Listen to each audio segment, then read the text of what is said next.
We've been talking about the ontological argument, and I hope today to bring our discussion of that argument to a close.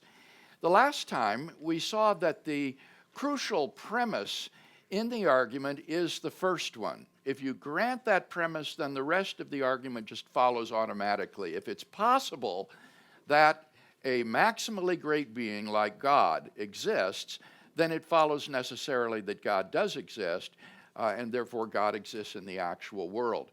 So the question is what warrant there is for that first premise. And I argued that we can see that the concept of a maximally great being, that is to say a being that is maximally excellent, omniscient, omnipotent, morally perfect, in every possible world is a coherent concept.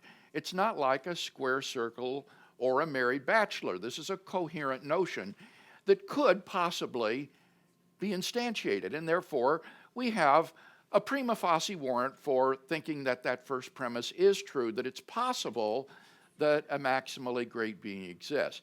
And then we looked at a number of objections to this premise. For example, we looked at attempts to parody the argument by saying, well, wouldn't it also lead to the existence of a maximally great pizza, or the existence of a necessary lion, or things of that sort, which are obviously absurd. And I think we saw clearly in each case that these were actually incoherent concepts, that the idea of a maximally great pizza or necessarily existent lion are incoherent concepts, and therefore not possibly instantiated, and therefore quite different from the concept of a maximally great being.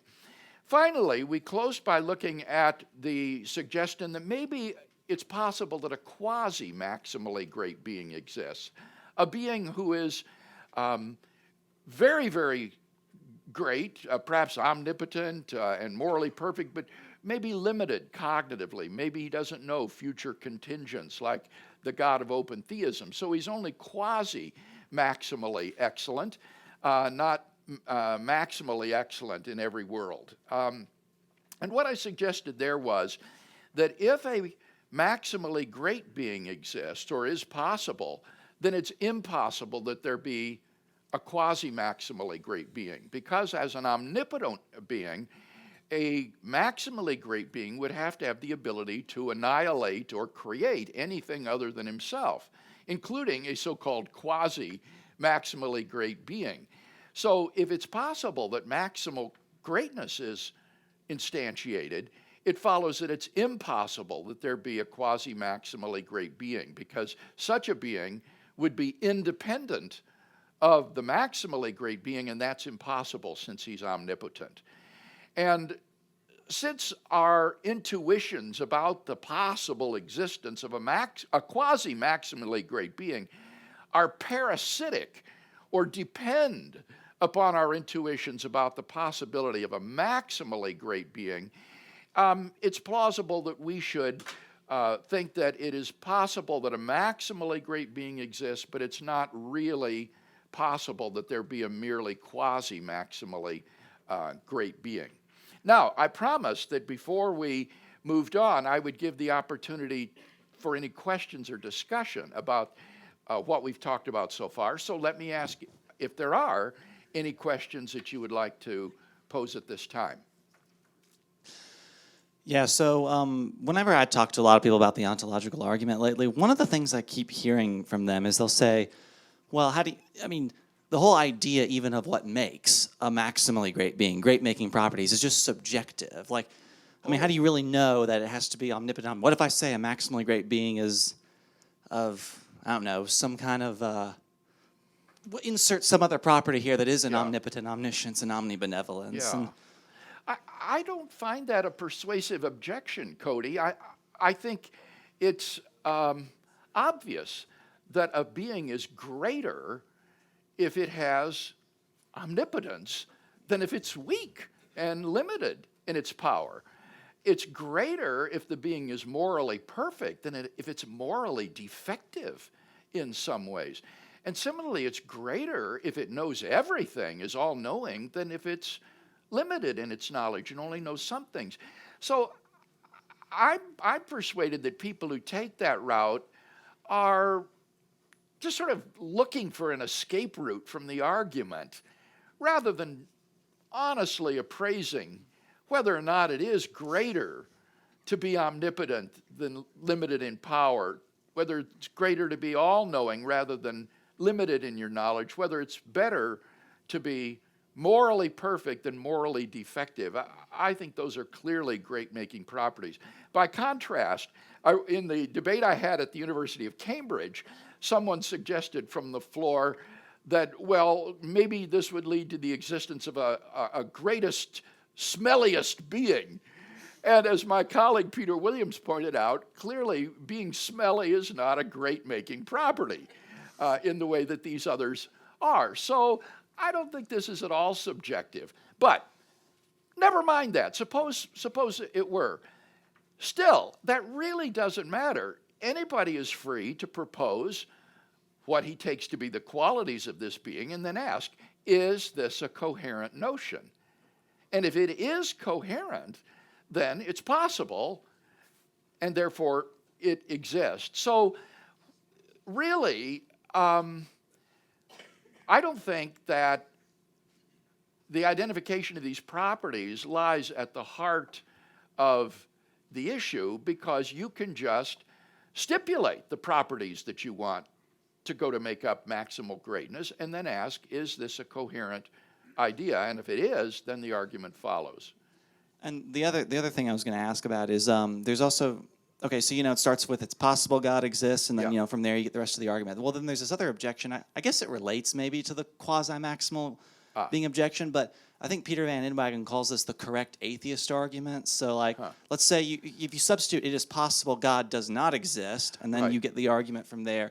So then the question would be well then, surely it seems equally plausible, intuitively plausible that he could not exist. Yeah. So then how do you really break the stalemate between the two? Now there, I want to revert to what I said about the difference between epistemic possibility and metaphysical possibility.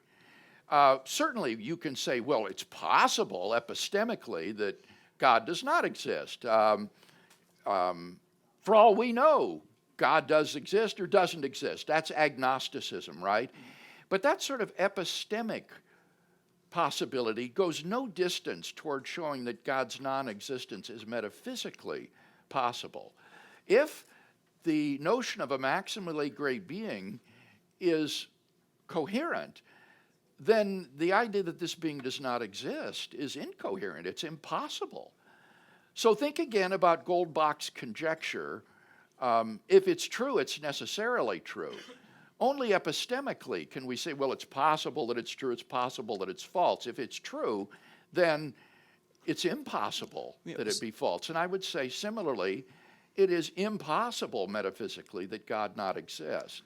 Yeah, well, I think what they try to say to that is that, you ultimately can't get beyond epistemic possibility in the sense that, you still have to judge which one do you go with. Yeah, not possible or possible. Right, and that's right. And the claim is and that here, again, I want to appeal to the evident coherence of the idea of maximal greatness, that we have a kind of intuitive insight into this notion, and we can see that this is a coherent notion.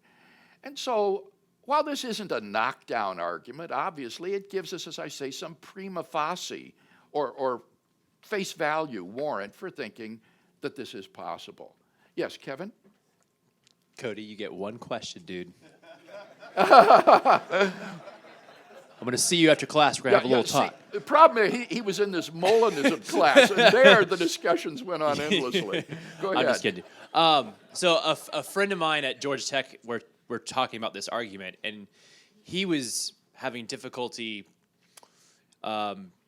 really spelling out how sure can we be about a maximally great being and coming up with all these different things. And he said, what if we just said it is possible that a necessarily existing being exists, and then just let it go from there. Yes. And that way you wouldn't have all-knowing, all-powerful, all-present, but you would have a necessarily existing being, which would kind of be like God. He said, would that be something? Well, I think that argument would be sound as well.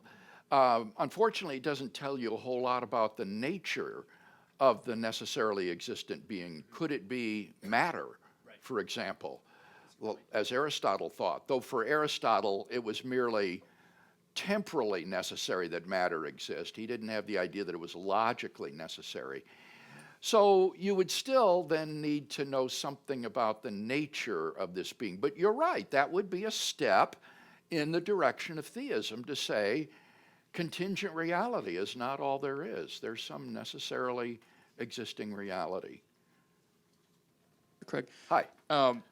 in The Nature of Necessity, Planninga states that this argument really doesn't prove or even establish its conclusion, but he says that mainly it just establishes that it's rational to assent to the conclusion. In debate, you've used the argument as an argument for the existence of God, and so I'm wondering if you differ from Planninga on that.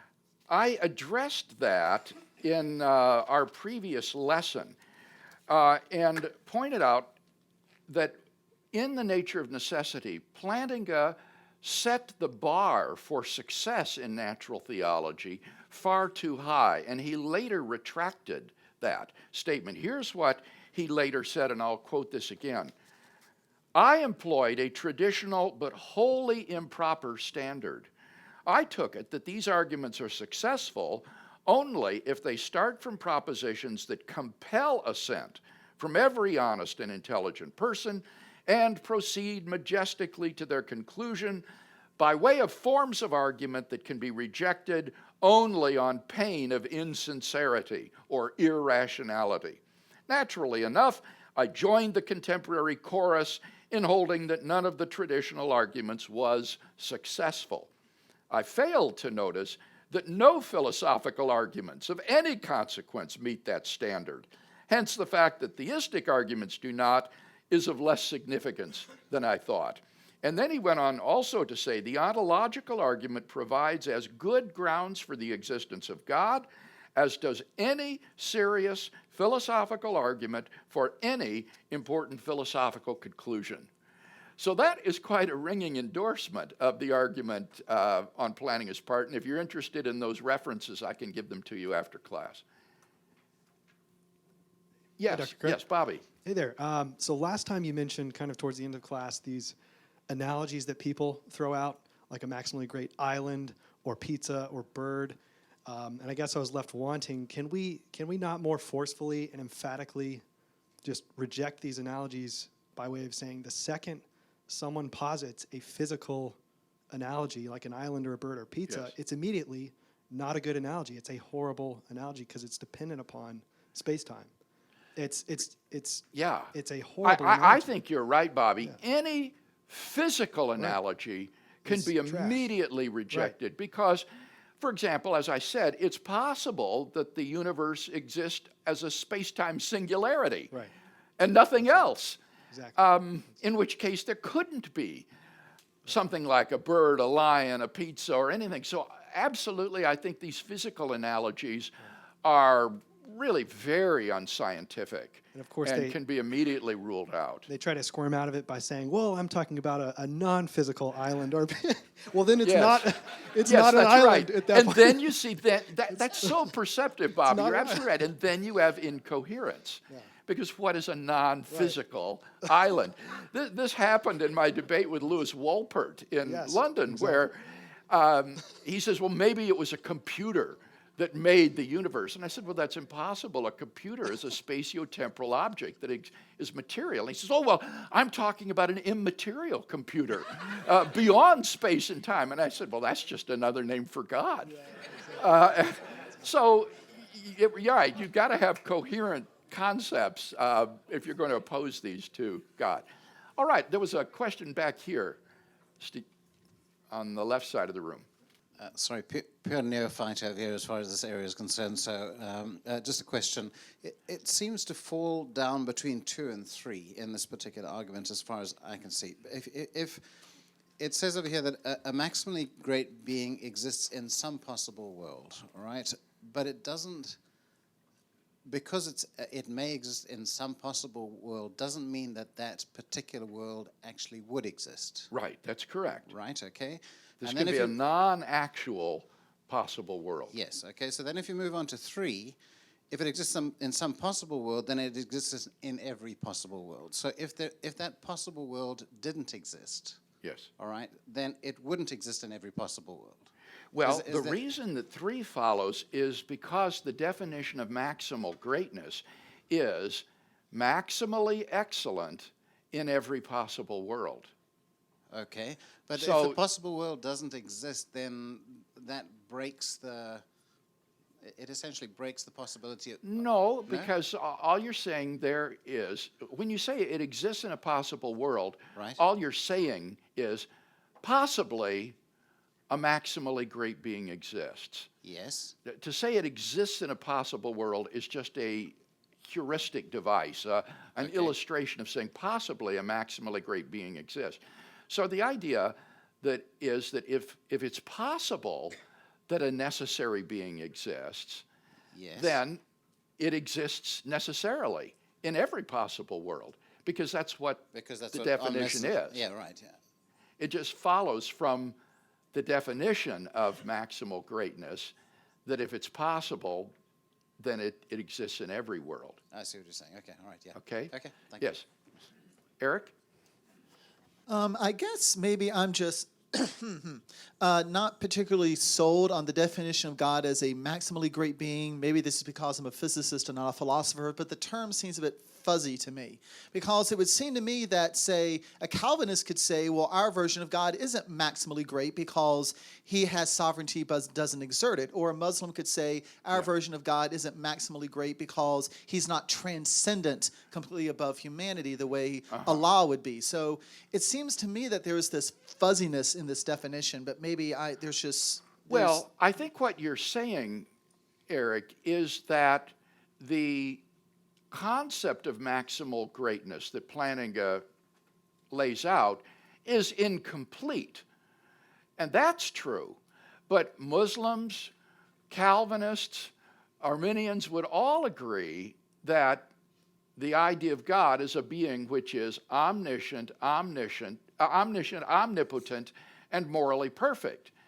And that's the bare-boned definition of maximal greatness. Now, maximal greatness will go far beyond that, as you say, and there may well be dispute about the nature of the maximally great being. But Planninga is giving some necessary conditions of maximal greatness. But he's not saying that these are all of the properties. So those properties seem to be pretty clear to me. And as I said to Cody, seem to pretty clearly belong to the notion of maximal greatness and would be acknowledged by all the people that you mentioned. Stephanie? I wonder if part of the reason we're kind of stuck on this is that our Western mindset wants empirical data for everything, and this is a non-empirical argument. Right, it sure is.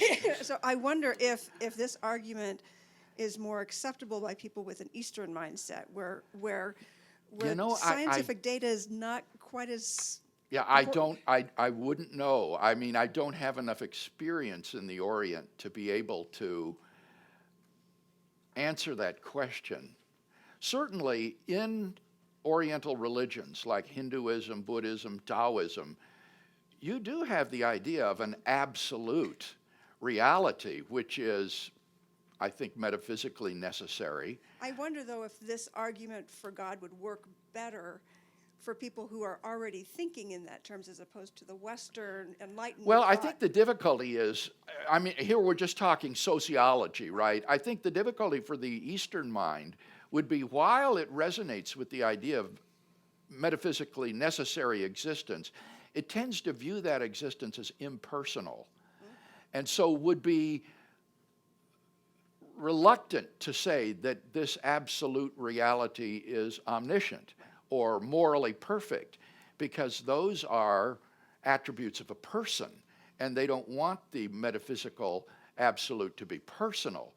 But then again, I want to revert to what I said to Cody. It's better to be morally perfect than not, and that this does plausibly belong to maximal greatness, despite the Eastern mindset.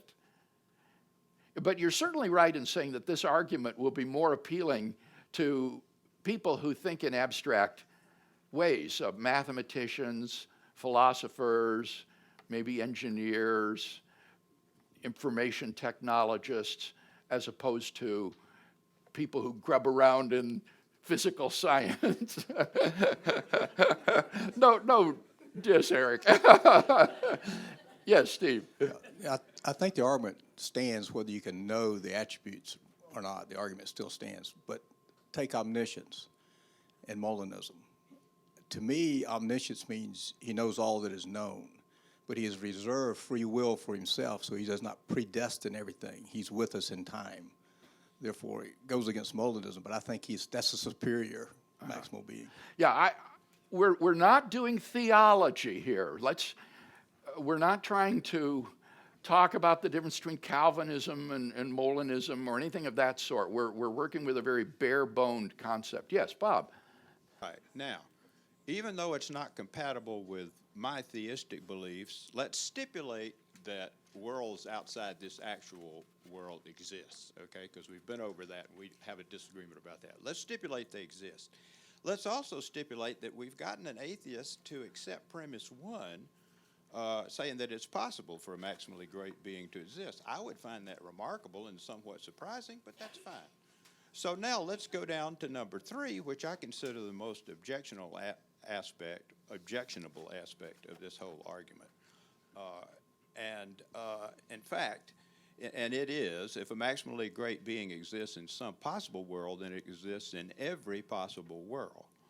I believe that statement is false on its face. I mean, I believe even cursory inspection would say that would show that that's a false statement. A maximally great vehicle, being, would certainly not exist in every possible world, because being maximally good, he could exist only in a minority of worlds, because he would find the others absolutely abhorrent.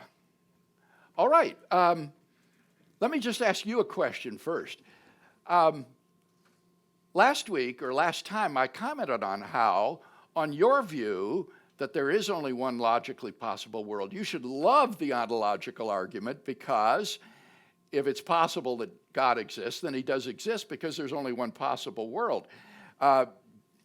What did you think about that? Did you resonate with that point that I was making?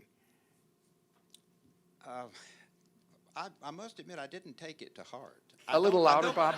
Would you state that again? Maybe I just don't completely understand it. Say it again one more time.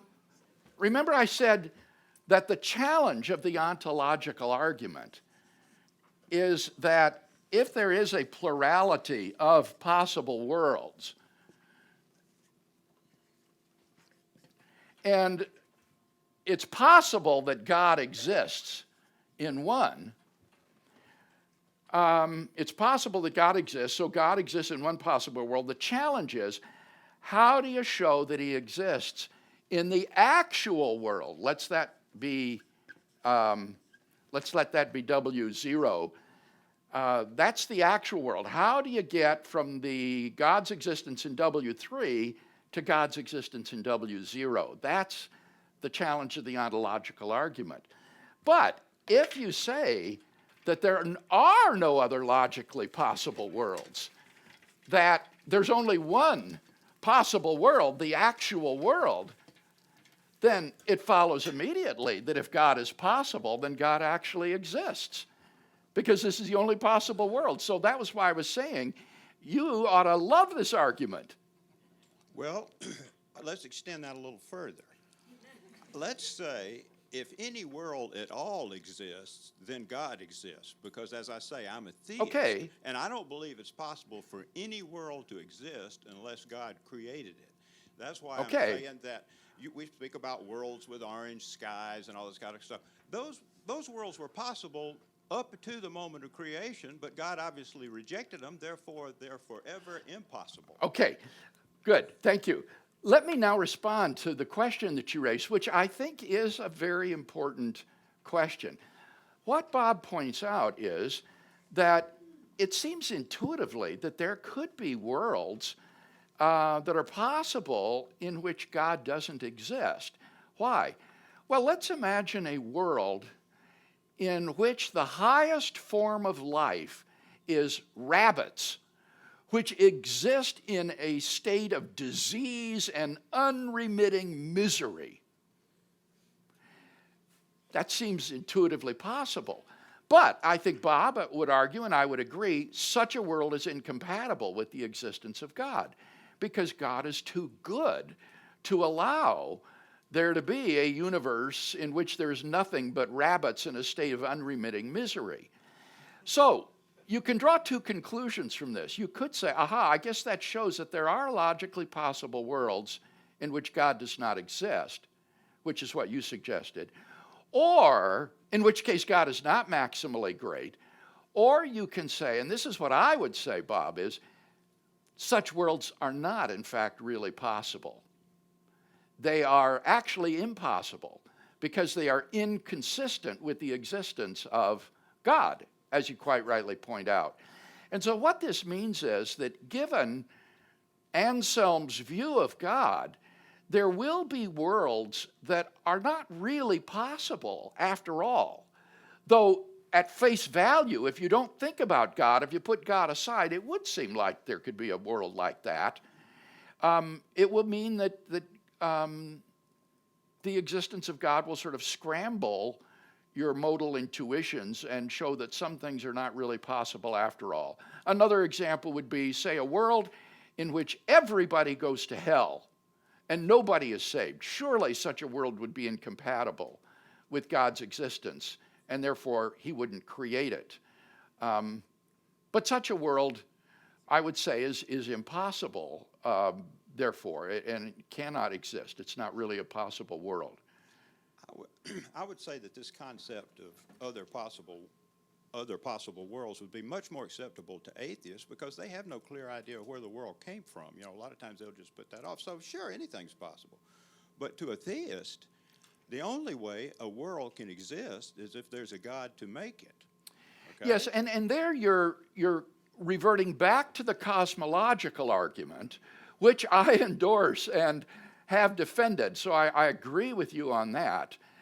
But I want to see if this argument also can't supplement or complement the cosmological argument by saying that this is a coherent idea, a maximally great being, and if it is a coherent idea, then it's possible, and therefore it's actual. And while this is not perhaps the knockdown argument that Anselm thought it was, I think that it does have some prima facie plausibility and can be part of a cumulative case for theism.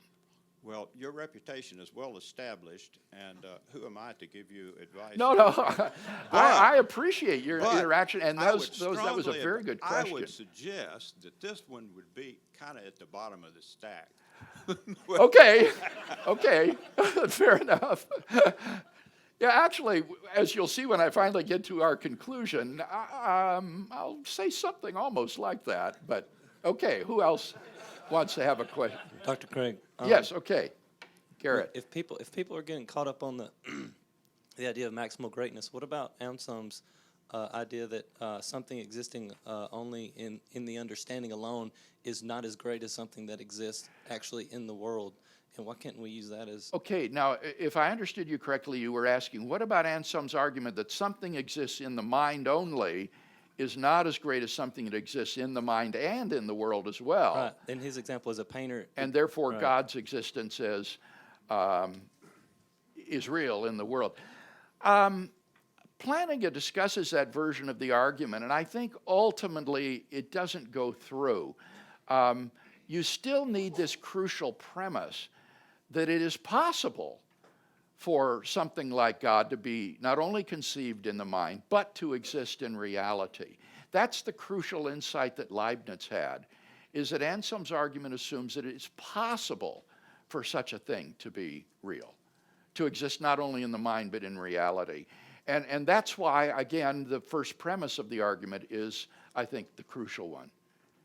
Okay, so I actually really like the argument. I think for apologetics, it's just kind of like the pill to give to atheism, and it trumps all. But they also have to accept it. So I think problematically, for semantically or philosophically, it's hard to digest for everybody.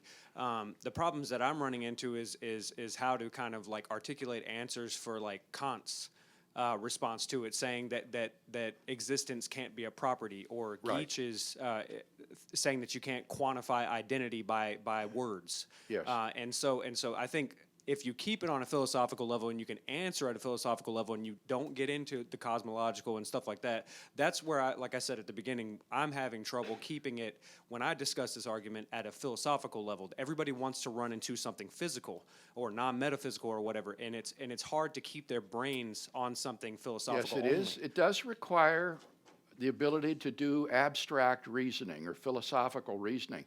Now, with respect to the objection by the German philosopher Immanuel Kant, who was one of the most important Enlightenment critics of natural theology and theistic arguments, Planninga's version of the argument is immune to Kant's objection, and that's why I just jumped over several centuries, from Anselm to Planninga, rather than go through all of the convoluted history of the argument. What Kant said is that existence is not a property.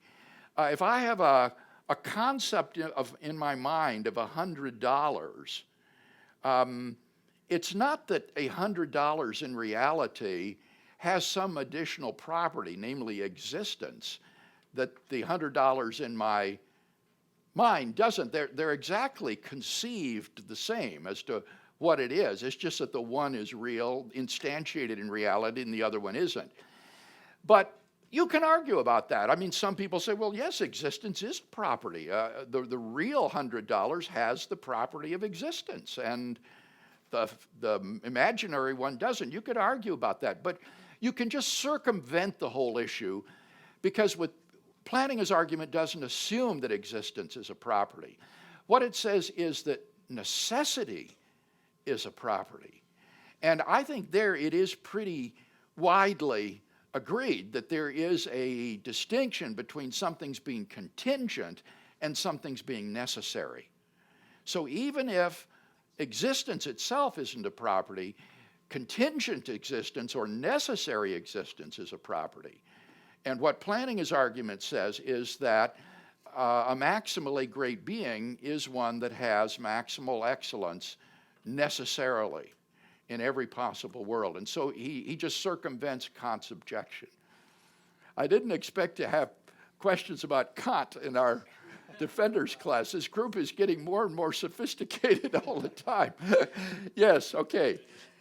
Kevin. Let's go back to the suffering rabbits world. Yeah. It seems that someone could accuse you of saying, well, you're using circular reasoning here. You're excluding Yes. the worlds in which God doesn't exist in your definition of possible worlds, only allowing the worlds in which God does exist to define which worlds are possible, and therefore, of course, the argument works. Yeah. How would you respond to that?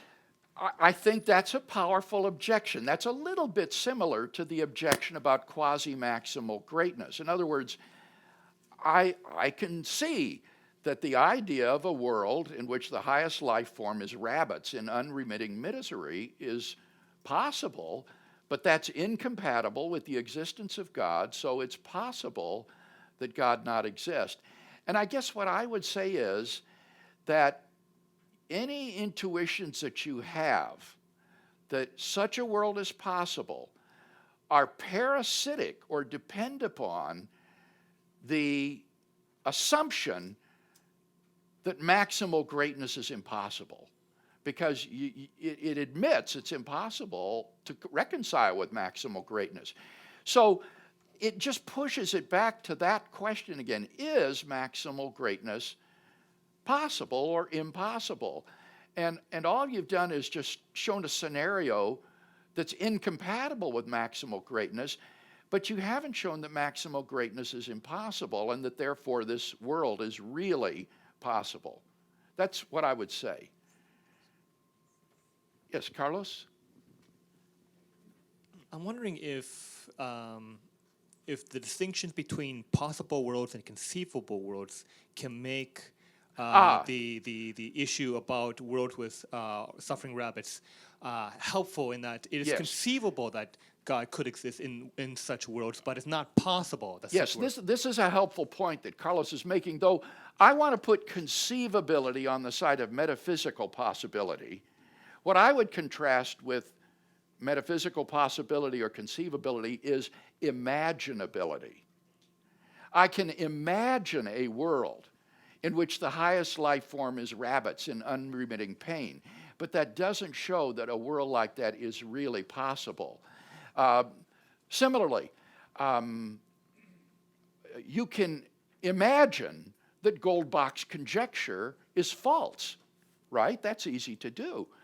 I can imagine the mathematicians tomorrow discovering a proof of its falsity. But if it's true, that sort of scenario is impossible. I can imagine it, but it can't be real. Similarly, I can imagine things popping into existence uncaused out of nothing. I can, in my mind, picture a rabbit popping into being without a cause. But that goes no distance toward showing that such a thing is metaphysically possible. So I think Carlos is right. We mustn't confuse the imaginability of such a world with its metaphysical possibility. That's a good point that is helpful. Yes, down front. Just something I kind of picked up on in what you mentioned with Anselm and going on with this rabbit possible world stuff. But the ontological argument, is there a limit to these possible worlds, and with the existence of God, as like you said, such a world wouldn't be compatible with God, being the amount of suffering, or is there actually an infinite amount of worlds that we could pick from? Okay, now, if I understood you correctly, you're asking, are there possible worlds which are incompatible with the existence of God? Is that what you were saying? Yes, and also going off the ontological argument, is there a limit to these possible worlds? Oh, Or is there... well, the second one is no. The logical possibilities are unlimited, so they would be infinite. But then, on traditional theism, I mean, wholly apart from the ontological argument, let's just talk about theism. Theists take necessity or aseity to be an essential attribute of God. He exists in every possible world. His non-existence is impossible, and therefore there are no possible worlds where God does not exist.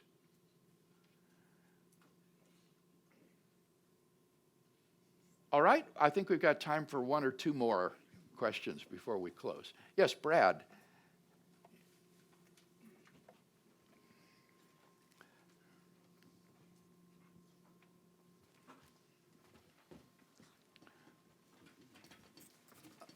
These discussions make me glad I'm an engineer and not a philosopher.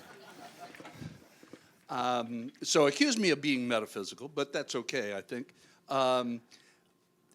It seems that this world, which has fallen, according to Genesis, to sin, has a lot of suffering. Yes. A lot of rabbits running around with, disease and everything else.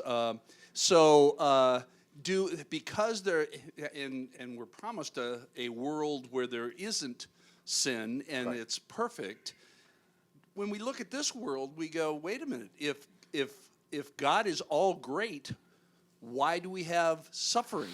Yes. That will be the topic to which we shall turn after we finish the ontological argument. We've been looking at arguments for God's existence. But of course, on the other side of the scale will be arguments against God's existence. And the most important of these will be the problem of innocent suffering. If there is an all-powerful, all-loving, morally perfect being, then why is there so much innocent, horrible suffering? And here one could go on and on with examples of little children starving to death or dying of horrible disease or in fires and things. So that will need to be addressed. With respect, though, to my rabbit example, the key word in the rabbit example was the word unremitting, that they are in a state of unremitting suffering. That is to say, God doesn't do anything about it, like send a redeemer or something like that. I think that God will not allow that to be unremitting suffering. A good God will provide a solution. And so that was key in my example of this world. Okay, well, very good discussion today. What we've been looking at up to this point in defense of the first premise of the ontological argument are a priori considerations. And you can remember what that means by the word prior in it.